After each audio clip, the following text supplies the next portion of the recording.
রবিবার রাতে তৃতীয়বারের মতো আইপিএল শিরোপা নিজেদের নামে করল নাইট রাইডার্স।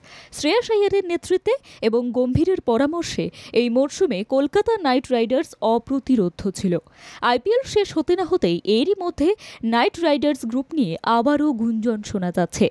মোহামেডান স্পোর্টিং ক্লাবের নতুন ইনভেস্টর হতে পারে Shahrukh Zahir night Riders group. 2023 থেকে 2024 মরশুমে আই লিগ জয়ের দরুন আগামী মরশুম অর্থাৎ 2024 থেকে 2025 মরশুমে আইএসএল খেলতে চলেছে। আইএসএল খেলার জন্য প্রয়োজন অনেক অর্থের। সূত্রের খবর, সেই অর্থের জন্যই মোহামেডান নতুন যেসব কোম্পানির সাথে কথাবার্তা চালাচ্ছে তার মধ্যে নাম রয়েছে নাইট রাইডার্স গ্রুপের। শোনা যাচ্ছে বাংকার হিলের সাথে কলকাতা নাইট রাইডার্স গ্রুপকেও চাইছে মোহামেডানের কর্তারা। বাংকার হিলের শেয়ার না ছেড়েই নিজেদের শেয়ারেই নাইট রাইডার্সকে ছাড়তে চলেছে মোহামেডান। কিন্তু এই মুহূর্তেই বলা সম্ভব নয় যে এই ডিলটি আদেও হবে কিনা।